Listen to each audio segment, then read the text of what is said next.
2025 നവംബറിൽ Dubai air ഷോയിൽ നടന്ന ഇന്ത്യൻ എയർഫോഴ്സിന്റെ തദ്ദേശീയ യുദ്ധവിമാനമായ LCA തേജസ് വിമാനത്തിന്റെ ദാരുണമായ അപകടം. അതിൽ രാജ്യത്തിന് നഷ്ടമായത് ധീരനായ pilot wing commander Naman Syal ആയിരുന്നു. ഇതെങ്ങനെ സംഭവിച്ചു? കാരണം ഇന്ത്യയുടെ അഭിമാനമായ തേജസ് വിമാനത്തിന് 24 വർഷത്തിനിടയിൽ സംഭവിച്ച ആദ്യത്തെ മാരകമായ അപകടമാണിത്. അങ്ങനെയെങ്കിൽ ഇന്ത്യയുടെ അഭിമാനമായ തേജസ് എങ്ങനെ തകർന്നു വീണു? അപകടത്തിന് പിന്നിൽ G-ഫോഴ്സിന്റെ സ്വാധീനമുണ്ടോ? ഇന്ത്യയുടെ തേജസ് ആരാണത്?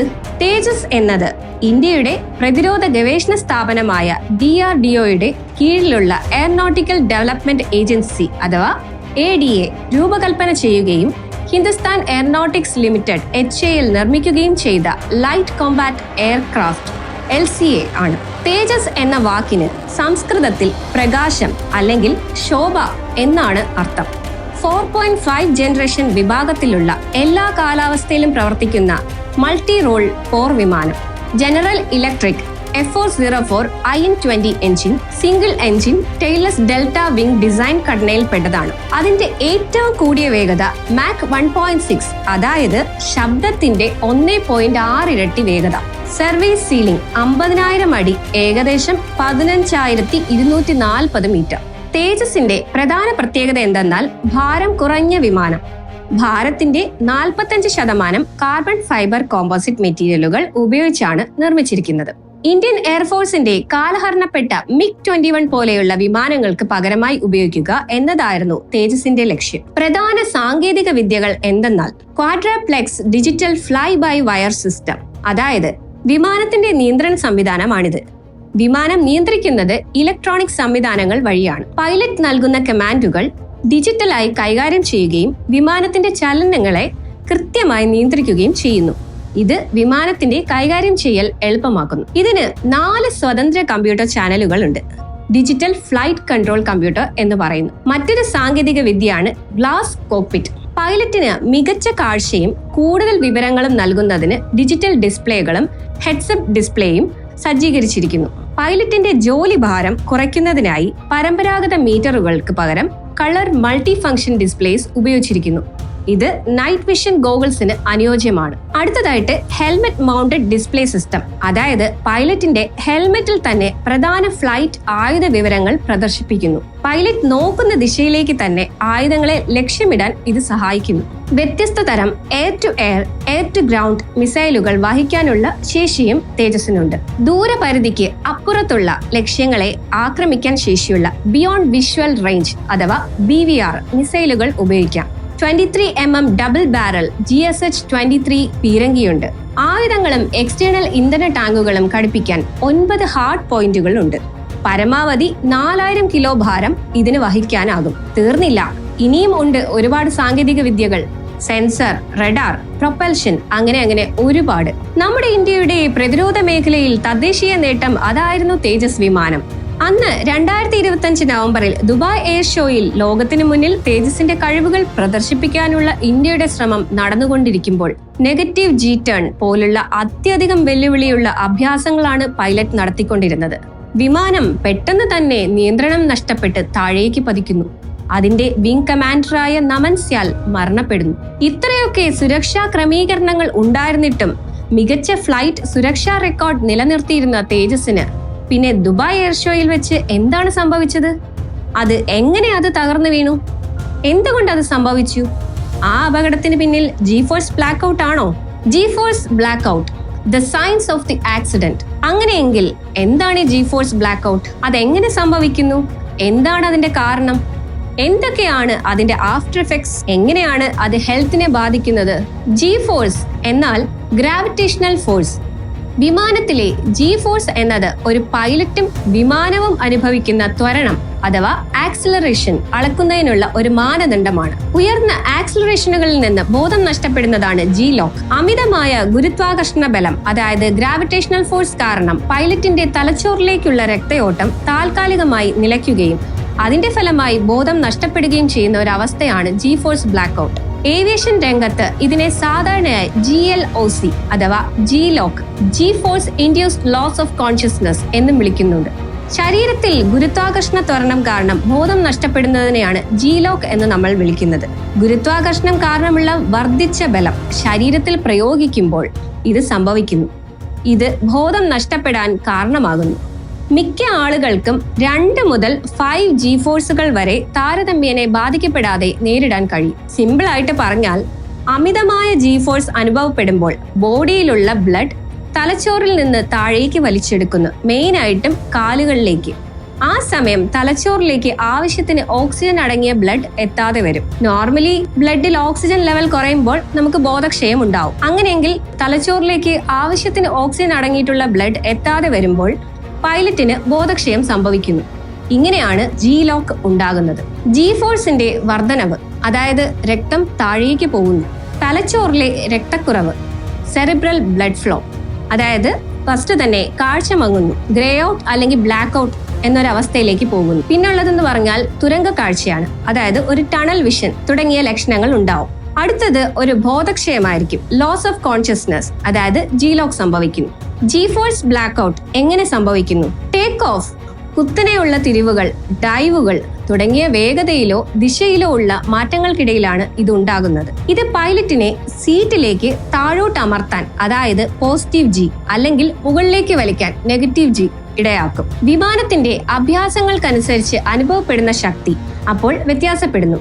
ഉയർന്ന പ്രകടനശേഷിയുള്ള വിമാനങ്ങൾക്ക് ചിലപ്പോൾ 9 അല്ലെങ്കിൽ അതിൽ കൂടുതൽ ജികൾ വരെ എത്താൻ കഴിയും. ഇത് എങ്ങനെ അനുഭവപ്പെടുന്നു? ഭാരം കൂടുന്നതായി തോന്നൽ, അതായത് ഹെവി ഫീലിംഗ്. അതേസമയം നെഗറ്റീവ് ജി ഫോഴ്സുകൾ നിങ്ങൾക്ക് ഭാരം കുറഞ്ഞവരായി അല്ലെങ്കിൽ ഒഴുകി നടക്കുന്നതായി പോലും അനുഭവപ്പെടുന്നു. അതായത് നമ്മളിങ്ങനെ ഫ്ലോട്ട് ചെയ്ത് പോകുന്ന ഒരു രീതി നമുക്ക് ഫീൽ ചെയ്യുന്നു. ശാരീരിക പരിധികൾ, അതായത് സൈക്കോളജിക്കൽ ലിമിറ്റ്സ്.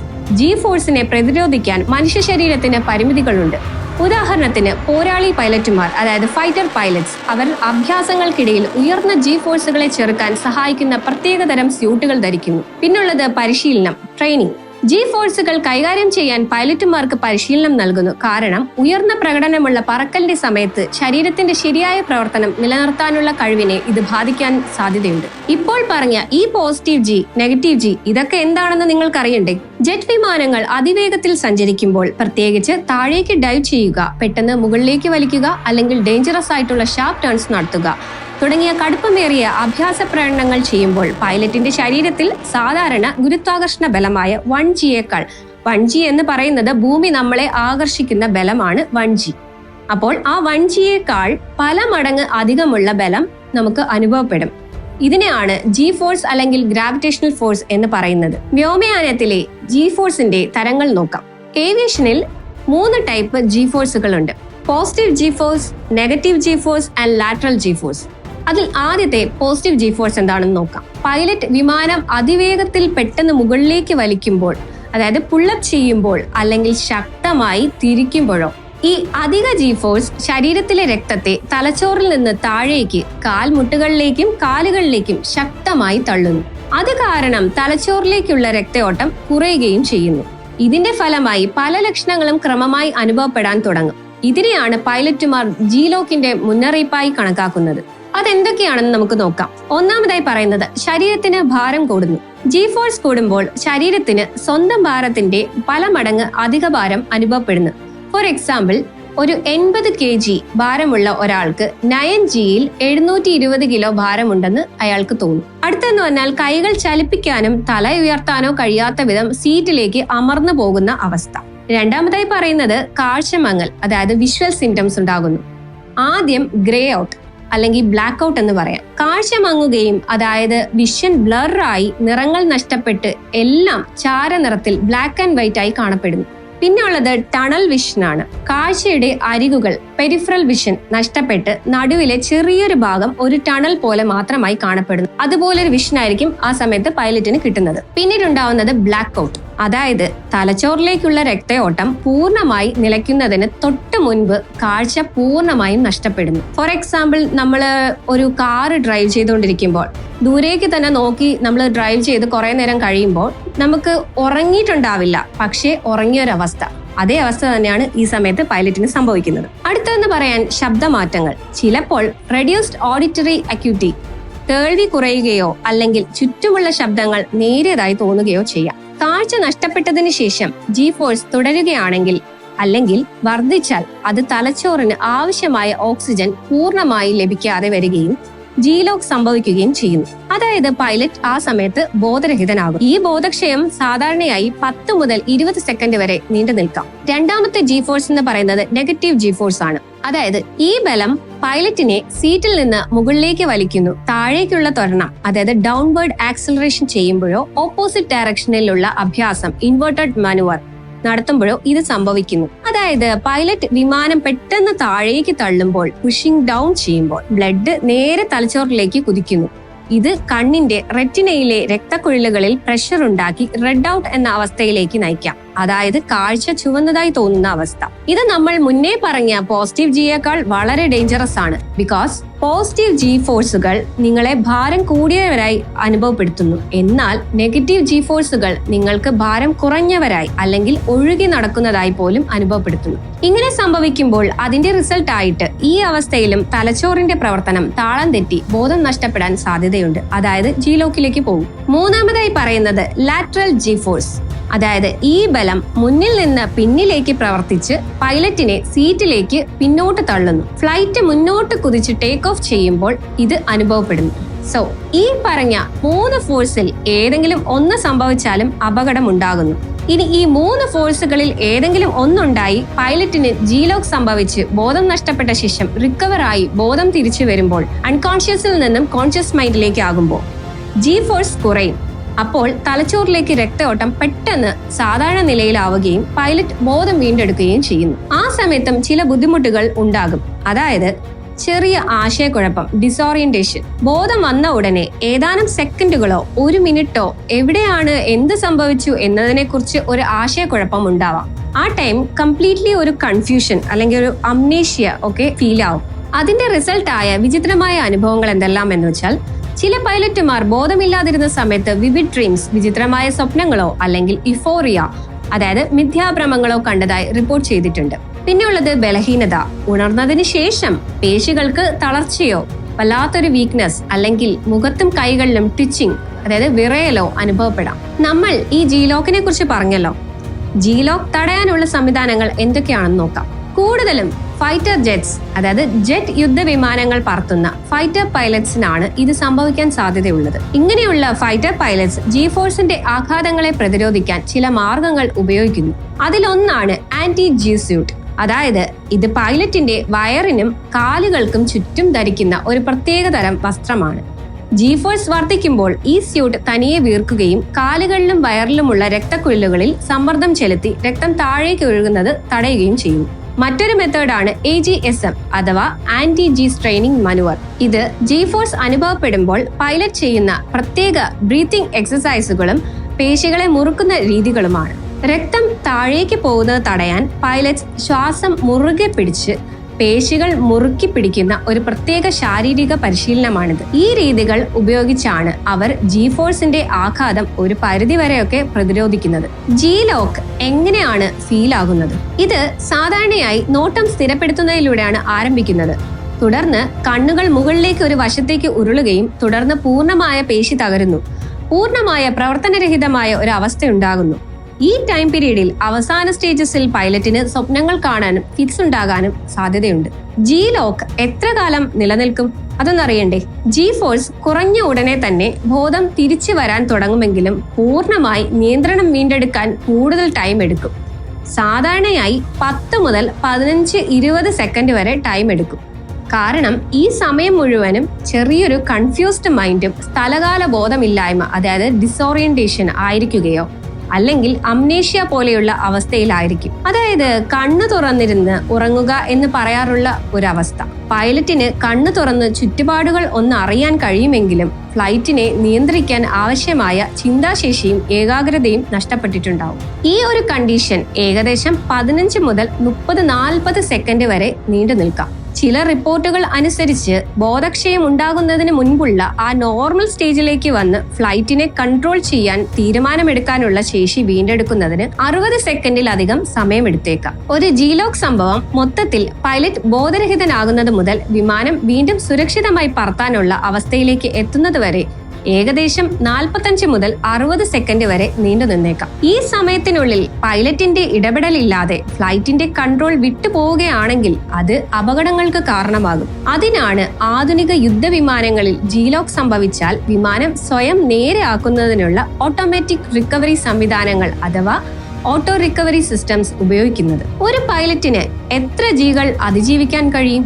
നെഗറ്റീവ് Gകളെക്കാൾ കൂടുതൽ പോസിറ്റീവ് Gകൾ ശരീരത്തിന് സഹിക്കാൻ കഴിയും. പരിശീലനം ലഭിക്കാത്ത ഒരു സാധാരണ വ്യക്തിക്ക് ബോധക്ഷയം സംഭവിക്കുന്നതിന് മുമ്പ് ഏകദേശം 5G മാത്രമേ താങ്ങാൻ കഴിയൂ. എന്നാൽ പരിശീലനം ലഭിച്ച ഒരു പൈലറ്റിന് G-LOCKന് മുമ്പ് ഒരു ചെറിയ കാലയളവിലേക്ക് 9G വരെ താങ്ങാൻ കഴിയും. എന്നിരുന്നാലും പരിശീലനം പരിഗണിക്കാതെ തന്നെ ഒരു പൈലറ്റ് 2.5 മുതൽ 3 നെഗറ്റീവ് Gകൾക്ക് ശേഷം റെഡ് ഔട്ട് ചെയ്യും. ഏത് G ഫോഴ്സിലാണ് പൈലറ്റിന് ബോധം നഷ്ടപ്പെടുന്നത്? G ട്രെയിനിങ് തന്ത്രത്തിൽ പരിചയമില്ലാത്ത ഒരു വ്യക്തിക്ക് 4 മുതൽ 6 ഗ്രാം വരെ ഭാരം കുറയാൻ സാധ്യതയുണ്ട്. പ്രത്യേകിച്ച് ഇത് പെട്ടെന്ന് വലിച്ചാൽ. നമ്മുടെ ഹൃദയത്തിന് ആവശ്യമായ മർദ്ദം താങ്ങാൻ കഴിയാത്തതിനാൽ തല മുതൽ കാൽ വരെ 4 അല്ലെങ്കിൽ 5 എന്ന G ഫോഴ്സോടെയാണ് നമ്മളിൽ മിക്കവരും ബോധം നഷ്ടപ്പെടുന്നത്. നമ്മുടെ അരയ്ക്ക് താഴത്തെ ഭാഗങ്ങളിൽ രക്തം തളർന്നു പോകുന്നു. തലച്ചോറിന് ആവശ്യത്തിന് ഓക്സിജൻ ലഭിക്കുന്നില്ല. പരിശീലനം ലഭിച്ച ആരോഗ്യമുള്ള ഒരു വ്യക്തിക്ക് ആന്റി-G ട്രെയിനിങ് മനുവർ പോലുള്ള പരിശീലനങ്ങളും ആന്റി-G സ്യൂട്ട്സ് പോലുള്ള ഉപകരണങ്ങളും ഉപയോഗിക്കുന്നതിനാൽ അവർക്ക് കുറച്ച് ബുദ്ധിമുട്ടുകൾ ഉണ്ടെങ്കിലും ബോധം നഷ്ടപ്പെടാതെ 12 മുതൽ 14 ഗ്രാം വരെ ഭാരം നിലനിർത്തിക്കൊണ്ട് കൂടുതൽ G ഫോഴ്സ് താങ്ങാൻ കഴിയും. G ഫോഴ്സ് അവസ്ഥ എത്രത്തോളം പെയിൻഫുൾ ആണ്? G ഫോഴ്സുകളുമായി പതിവായി സമ്പർക്കം പുലർത്തുന്നത് പലപ്പോഴും വിട്ടുമാറാത്ത കഴുത്ത് വേദന, പുറം വേദന, ഡീജനറേറ്റീവ് ഡിസ്ക് രോഗം, പരിമിതമായ ചലനശേഷി എന്നിവയിലേക്ക് നയിക്കുന്നു. ഈ അവസ്ഥകൾ ദൈനംദിന പ്രവർത്തനങ്ങളെ തടസ്സപ്പെടുത്തുകയും ലളിതമായ ജോലികൾ പോലും ബുദ്ധിമുട്ടുണ്ടാക്കുകയും ചെയ്യുന്നു. കൂടാതെ കരിയർ ആയുസ്സും കുറയുന്നു. ശാരീരിക വൈകല്യങ്ങൾ കാരണം പല പൈലറ്റുമാരും നേരത്തെ തന്നെ വിരമിക്കാൻ നിർബന്ധിതരാകുന്നു. G ഫോഴ്സിൽ എങ്ങനെ ബോധവാനായിരിക്കാം? G ഫോഴ്സുകൾ താഴേക്ക് സമ്മർദ്ദം ചെലുത്തുമ്പോൾ തലച്ചോറിൽ നിന്ന് രക്തം അകന്നു പോകുന്നു. ഇത് അബോധാവസ്ഥയിലേക്ക് നയിക്കുന്നു. അതിനാൽ ശരീരത്തിന്റെ താഴത്തെ ഭാഗം ഇറുകിയതായി നിലനിർത്തുകയും ഓരോ 3 മുതൽ 5 സെക്കൻഡിലും ഷോർട്ട് ബ്രീത്തിങ് എക്സ്ചേഞ്ച് നടത്തുകയും ചെയ്യേണ്ടത് അത്യാവശ്യമാണ്. അതായത് ശ്വാസം ഉള്ളിലേക്ക് എടുത്ത ശേഷം ശ്വാസം മുറുകെ പിടിച്ച് നെഞ്ചിനുള്ളിൽ ഉയർന്ന മർദ്ദം നിലനിർത്തുക. ഇത് തലച്ചോറിലേക്കുള്ള ബ്ലഡ് പ്രഷർ നിലനിർത്താൻ സഹായിക്കുന്നു. ഇതിനുശേഷം ക്വിക്ക് എക്സ്ചേഞ്ച് നടത്തുക. എന്ന് വെച്ചാൽ നമ്മളിപ്പോൾ ഷോർട്ട് ബ്രീത്തിങ് എക്സ്ചേഞ്ചിലൂടെയാണ് ഉള്ളിലേക്ക് എടുത്ത് മുറുകെ പിടിച്ച ശ്വാസത്തിനെ ഫാസ്റ്റ് ആയിട്ട് എക്സ്ഹെയിലും ഇൻഹെയിലും ചെയ്യുക. അതായത് ശ്വാസത്തിനെ പുറത്തോട്ട് വിടുകയും ഉള്ളിലേക്ക് എടുക്കുകയും ചെയ്യുക. ഈ സാങ്കേതിക വിദ്യ പൈലറ്റുമാർക്ക് ബോധം നിലനിർത്താനും ഉയർന്ന പ്രകടനമുള്ള അഭ്യാസങ്ങൾ ഫലപ്രദമായി നടപ്പിലാക്കാനും സഹായിക്കും. G-LOCKൽ നിങ്ങൾ സ്വപ്നം കാണാറുണ്ടോ? എങ്കിലുണ്ട്. ഈ കാലയളവ് ഓൾമോസ്റ്റ് 15 സെക്കൻഡ് ആണ്. സെറിബ്രൽ രക്തയോട്ടം പുനഃസ്ഥാപിക്കുമ്പോൾ G-LOCK ഇരയ്ക്ക് സാധാരണയായി മയോക്ലോണിക് അപസ്മാരം അല്ലെങ്കിൽ ഫംഗി ചിക്കൻ അനുഭവപ്പെടുകയും ഈ സംഭവത്തിന്റെ പൂർണ്ണമായ ഓർമ്മക്കുറവ് പലപ്പോഴും അനുഭവപ്പെടുകയും ചെയ്യുന്നു. G-LOCKനെ തുടർന്ന് ചെറുതും എന്നാൽ ഉജ്ജ്വലവുമായ സ്വപ്നങ്ങൾ വരുന്നതായി റിപ്പോർട്ട് ചെയ്യപ്പെട്ടിട്ടുണ്ട്. ശരിക്കും പറഞ്ഞാൽ ഈ G-LOCK ഒരു വലിയ പ്രശ്നമാണ്. നമ്മൾ തന്നെ ചിലപ്പോഴൊക്കെ ദൂരേക്ക് ഒറ്റയടിക്ക് നോക്കിയിരുന്ന് വണ്ടി ഓടിക്കുമ്പോൾ തന്നെ ഒരു ബ്ലാക്ക് ഔട്ട് അവസ്ഥയിലേക്ക് പോകാറുണ്ട്. അപ്പൊ പിന്നെ ഈ അഭ്യാസങ്ങളൊക്കെ കാണിച്ച് ബ്ലാക്ക് ഔട്ട് ആയി പോകുന്ന പൈലറ്റുമാരുടെ G ഫോഴ്സ് എന്ന ഈ അവസ്ഥ എത്ര അപകടം പിടിച്ചതാണെന്ന് നമുക്കൊന്ന് ഊഹിക്കാൻ കഴിയുന്നതിലുമൊക്കെ അപ്പുറമാണ്.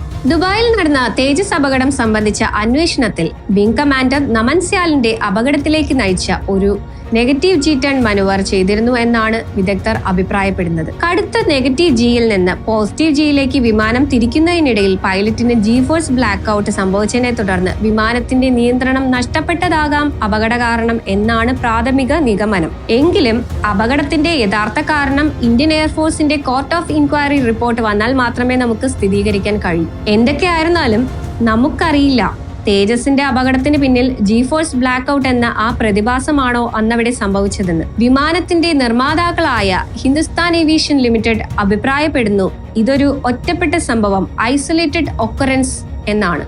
ഇന്ത്യയുടെ പ്രതിരോധ രംഗത്ത് തേജസിന് അത്രത്തോളം തന്നെ പ്രാധാന്യമുണ്ട്. ദീർഘകാലത്തെ വികസനത്തിനും പരീക്ഷണങ്ങൾക്കും ശേഷം തേജസ് ഒരു മികച്ച ഫ്ലൈറ്റ് സുരക്ഷാ റെക്കോർഡ് നിലനിർത്തിയിരുന്നു. ചുരുക്കി പറഞ്ഞാൽ ഇന്ത്യയുടെ പ്രതിരോധശേഷി വർദ്ധിപ്പിക്കുന്നതിൽ നിർണായക പങ്ക് വഹിക്കുന്ന തദ്ദേശീയമായി വികസിപ്പിച്ചെടുത്ത ഒരു അഭിമാനകരമായ പദ്ധതിയായിരുന്നു LCA തേജസ്. എങ്കിലും 2025 നവംബറിൽ ദുബായ് എയർ ഷോയിൽ നടന്ന ആ അപകടം വിംഗ് കമാൻഡർ നമൻസ്യാൽ മരിച്ച സംഭവം ഈ 24 വർഷത്തിനിടയിൽ തേജസിന്റെ ചരിത്രത്തിലെ ആദ്യത്തെ മാരകമായ ഒരു അപകടമായിരുന്നു. ഈ അപകടത്തിന്റെ കാരണം അന്വേഷിക്കാൻ എയർഫോഴ്സ് ഒരു കോർട്ട് ഓഫ് ഇൻക്വയറിക്ക് ഉത്തരവിട്ടിട്ടുണ്ട്. G-ഫോഴ്സുമായി ബന്ധപ്പെട്ടുള്ള ബ്ലാക്ക് ഔട്ട് പോലെയുള്ള സാധ്യതകളും ഇപ്പോൾ അന്വേഷണത്തിലാണ്.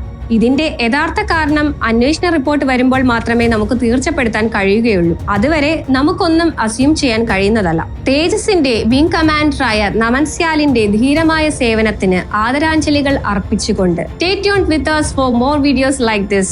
Please like, subscribe and comment below. Thank you.